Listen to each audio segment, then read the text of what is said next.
안녕하세요, 아르지나입니다.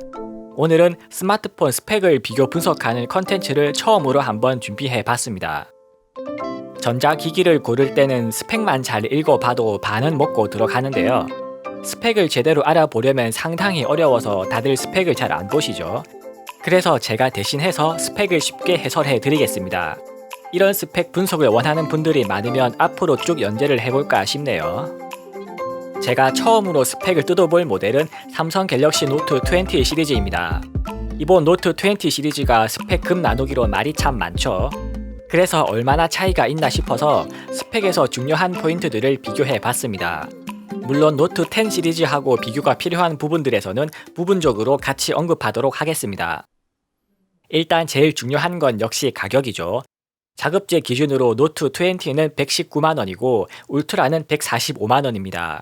노트 10 시리즈보다는 4, 5만원 정도 저렴해졌죠. 그런데 재미있는 사실은 미국 출시가를 보면 오히려 비싸졌습니다. 특히 노트 20 울트라는 200달러나 비싸졌죠.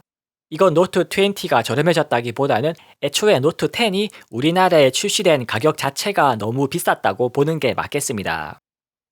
크기는 이전 노트 10 시리즈보다 확실히 커졌습니다. 노트 20 일반 모델도 디스플레이 크기가 노트 10 플러스하고 0.1인치 차이밖에 안 날 정도로 커졌죠. 여기서 삼성이 최상위 모델에 왜 플러스를 버리고 울트라라는 수식어를 붙였는지 알 수 있습니다. 이전 노트 10까지는 같은 시리즈 내에서는 기본 스펙은 똑같고 디스플레이 크기만 다른 관계였죠. 반면에 노트 20 시리즈는 비슷한 크기의 스펙 차이를 두는 식으로 라인업 구성이 바뀌었습니다. 노트 20 시리즈가 울트라만 스펙을 높여서 급을 나눴다는 불만이 상당히 많죠. 노트 10 시리즈는 내가 원하는 성능은 그대로 유지하면서 크기를 내 취향대로 선택할 수 있었죠. 그런데 노트 20 시리즈는 그 크기 선택권이 없어졌습니다. 제가 볼 땐 삼성이 노트는 무조건 제일 커야 한다는 강박관념에 갇혀 있는 것 같기도 하네요. 화면 크기뿐만 아니라 두께와 무게도 이전 노트 10 시리즈보다 확실히 늘어났습니다. 이제 기본 모델도 거의 200g이나 돼서 손으로 잡고 쓰기에 꽤나 부담스럽습니다. 또한 노트 20 울트라는 다들 잘 아시다시피 카툭 뒤가 어마어마합니다. 실제로 노트 20 울트라에서 카툭 뒤 부분의 두께만 재보니까 11mm나 되더라고요. 이 카툭 뒤 때문에 손으로 잡을 때나 바닥에 놓고 쓸 때 상당히 거슬립니다. 한편 외관 소재에도 갤럭시 노트 20 울트라의 급 나누기가 보이기 시작합니다. 노트 20 울트라는 앞뒤가 전부 고릴라 글래스 빅터스인데요. 노트 20 일반 모델은 앞은 고릴라 글래스 5고 뒤는 아예 플라스틱입니다. 물론 플라스틱으로 유리 질감을 흉내냈다고는 하는데 그래도 플라스틱은 플라스틱이죠. 노트 10 시리즈는 공통적으로 앞뒤 전부 고릴라 글래스 6였습니다.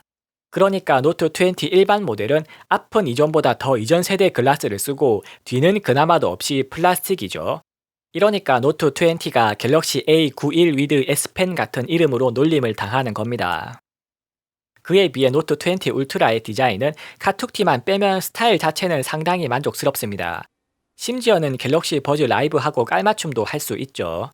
다만 노트 20 시리즈 공통적으로 S펜과 하단 스피커가 왼쪽으로 바뀌어서 오른손잡이 분들이 쓰기에 불편해진 단점도 생겼습니다.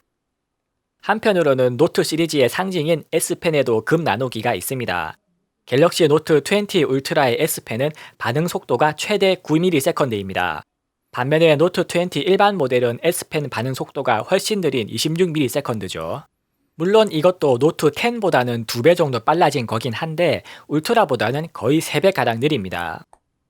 사실 S펜 반응 속도는 울트라만 120Hz 주사율을 지원하는 신형 디스플레이 패널이 들어가서 차이가 클 수밖에 없습니다. 울트라에서 120Hz 주사율을 켰을 때와 껐을 때만 비교해봐도 차이가 엄청 크거든요. 120Hz에서는 선이 펜에 거의 붙어있는 것처럼 느껴지는데 60Hz에서는 펜이 지나간 궤적을 선이 느리게 따라옵니다. 그래서 울트라를 쓰시는 분들은 꼭 120Hz 주사율을 켜고 쓰시는 게 좋습니다. 디스플레이도 스펙을 자세히 비교해보면 상당히 수준 차이가 큽니다. 아까도 설명했지만 노트 20 시리즈는 크기가 거의 비슷하죠. 노트 20 일반 모델과 울트라의 화면 크기 차이는 겨우 0.2인치밖에 안 됩니다. 노트 20 일반 모델은 디스플레이에서 좌우 엣지를 생략했습니다. 게다가 울트라가 지원하는 120Hz 주사율 지원도 빠졌죠. 기술 명칭을 자세히 보면 노트 20 일반 모델은 슈퍼 아몰레드 플러스를 씁니다. 슈퍼 아몰레드는 삼성 패널 세대 구분상 다이나믹 아몰레드보다 이전 세대 패널에 붙는 명칭입니다. 기존 노트 10은 크기에 상관없이 똑같이 다이나믹 아몰레드를 썼었죠. 여기서도 의도적인 급 나누기가 노골적으로 드러납니다. 노트 20 울트라는 신형 다이나믹 아몰레드 2X 패널 덕분에 120Hz 주사율을 지원합니다. 주사율 2배 차이는 화면의 부드러움이나 터치 반응 속도 차이가 진짜 엄청나게 큽니다. 다만 120Hz 주사율은 FHD 해상도로 낮췄을 때만 쓸 수 있는데요. 요즘 스마트폰들이 픽셀 밀도가 워낙 높아서 FHD로 설정해도 사실 체감상 화질 차이는 미미합니다. 그래서 노트 20 울트라를 쓰시는 분들은 FHD 해상도로 낮추더라도 꼭 120Hz로 쓰시는 쪽을 추천드립니다. 참고로 노트 20 울트라가 지원하는 120Hz 주사율은 S20보다 더 똑똑해졌습니다. S20는 120Hz로 설정하면 그냥 항상 120Hz라서 배터리 광탈 등으로 말이 많았는데요. 노트 20 울트라는 상황에 따라서 주사율을 가변적으로 조절합니다. 그래서 옵션 이름도 최적화라는 이름으로 바뀌었죠. 이제 카메라에 대해 살펴보겠습니다. 카메라도 노트 10 시리즈는 크기에 상관없이 똑같았는데요. 노트 20는 울트라만 더 좋은 카메라를 달아줬습니다. 일단 가장 큰 차이는 망원 카메라입니다. 노트 20 일반 모델은 망원 카메라에 6400만 화소 광각 카메라를 달아놨죠. 줌 명칭을 보면 3배 하이브리드 광학 줌입니다. 반면에 울트라는 잔망경 방식의 5배 줌 망원 카메라를 탑재했습니다. 하이브리드라는 명칭이 없는 순수한 5배 광학 줌이죠. 노트 20 일반 모델의 망원 카메라는 사실 6400만 화소 센서로 촬영한 결과물에서 중앙부만 잘라내서 3배 줌 이미지를 만들어냅니다. 센서 전체를 온전하게 써서 5배 줌 이미지를 촬영하는 울트라보다 화질이 훨씬 떨어질 수밖에 없죠. 메인 카메라도 노트 20 울트라는 무려 1억 800만 화소나 되는 신형 센서를 사용합니다. 반면 노트 20 일반 모델은 그냥 1200만 화소밖에 안 되죠. 게다가 울트라는 픽셀 9개를 하나로 묶어서 촬영하는 노나셀 기술도 지원합니다. 참고로 노나셀 기술은 어두운 곳에서 고감도로 촬영할 때 화질을 높여줍니다. 낮에는 1억 800만 고화소로 선명하게 찍고 밤이나 실내에선 노나셀 기술로 1200만 화소 모드로 바꾸어서 노이즈를 줄일 수 있죠. 심지어 메인 카메라용 레이저 오토포커스도 울트라 모델에만 들어갑니다. S20에선 오토포커스에 TOF 카메라를 썼었는데 이게 문제가 많아서 노트 20 울트라는 그냥 레이저 AF로 바뀌었죠. 아무튼 메인 카메라도 여러모로 울트라 쪽이 훨씬 더 좋습니다. 기본적인 성능 스펙을 살펴봐도 의도적인 급 나누기가 보입니다. 노트 20 일반 모델은 램이 8기가로 너프당했죠. 물론 램이 12기가나 8기가나 실제 쓸 때 별 차이가 있지는 않습니다. 노트 20는 램 규격도 DDR5로 업그레이드 되어서 더더욱 그렇고요.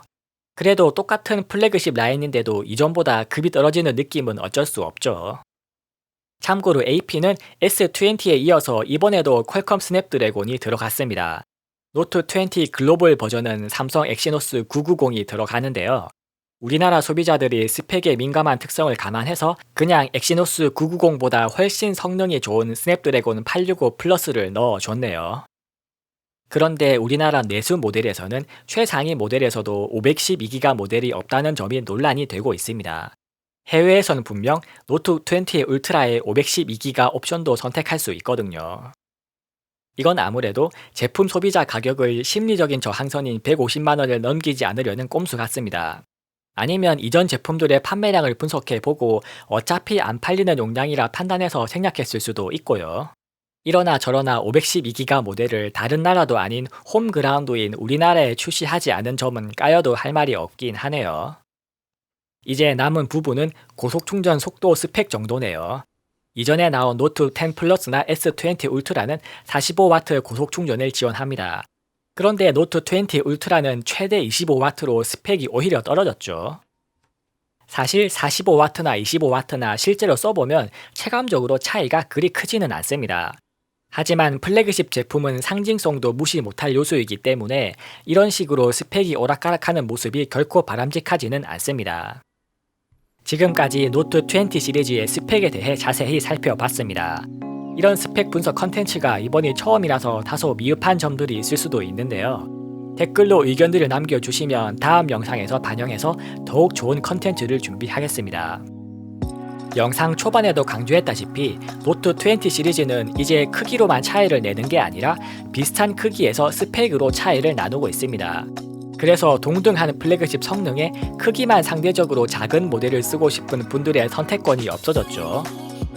대신에 S펜을 지원하는 더 큰 화면을 예전의 작은 크기 모델 수준의 가격으로 구입할 수 있다는 점에서는 새로운 소비자층을 공략하게 되었습니다. S 시리즈보다 큰 화면이라는 노트 시리즈의 원래 정체성으로 돌아가려는 움직임으로 볼 수 있죠.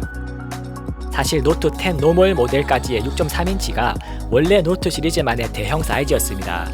그런데 S 시리즈도 울트라 등급이 생기면서 최대 크기가 급격히 커져서 이제는 S 시리즈와 노트 시리즈 간의 크기 차이라는 경계가 없어졌죠. 이런 상황에서 노트 20 시리즈는 6인치 후반 화면 크기로 경계선을 새로 그으려는 시도로 볼 수 있겠죠. 이상 아리지나였습니다. 영상이 유익하셨다면 구독과 좋아요로 많은 응원 부탁드립니다. 감사합니다.